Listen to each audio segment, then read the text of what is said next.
அனைவருக்கும் வணக்கம். இந்த வீடியோ பகுதியில் நம்ம பார்க்க போறது சிவபெருமானி நெற்றிக்கண் பற்றிய ரகசியத்தை பத்தி நம்ம பார்க்க போறோம். சிவபெருமான நம்ம காட்சிப்படுத்தி பார்க்கும்போது அவருடைய நெற்றிக்கண் மிக முக்கிய பங்கு வகிக்கிற மாதிரி இருக்கும். சிவபெருமான் இந்த உலகத்தை அழிவிலிருந்து பல தடவை காத்திருக்காரு. அவருடைய நெற்றிக்கண்ணை திறக்கும் ஒவ்வொரு நேரத்திலுமே பல சிக்கலான அவசர நேரங்கள் குறிப்பிட்டதா அமையுது.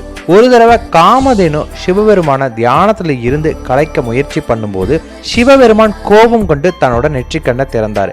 அவருடைய நெற்றிக்கண் காமதேவனை அழித்தது. சிவபெருமானோட நெற்றிக்கண் நெருப்பா உருமுகப்படுத்தது. எந்த ஒரு பொருள் சார்ந்த உணர்வும் ஆன்மீக பாதையில தொந்தரவு ஏற்படக்கூடாது அப்படிங்கிறத இது வெளிப்படுத்துறதா அமையுது. ஒரு முறை பார்வதி தேவியார் விளையாட்டுக்காக சிவபெருமானோட கண்களை மூடியதால இந்த உலகம் முழுவதுமே இருள் சூழ்ந்ததா நம்பப்படுது.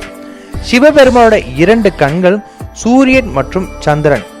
அதனால பார்வதி தேவி சிவபெருமானோட கண்களை மூடியதுமே இந்த பிரபஞ்சம் முழுவதுமே இருள மூழ்கியதும், அதற்காக பிரபஞ்சத்தை ஒளிய வழங்க சிவபெருமான் தன்னுடைய 3வது கண்ணான நெற்றிக்கண் திறந்ததாக குறிப்பிடப்படுது.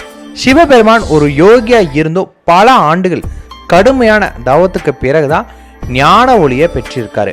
இந்த ஞான ஒளி தான் 3வது கண்.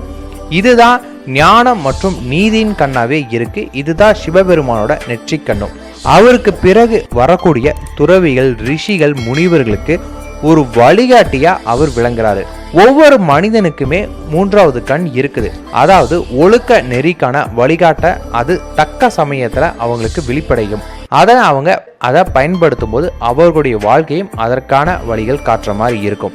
நெற்றிக்கண் திறக்கப்பட்ட ஒரு மனிதன் ஆன்மீக பாதையில முன்னேற்றம் அடைய ஆரம்பிப்பான். நன்றி, வணக்கம்.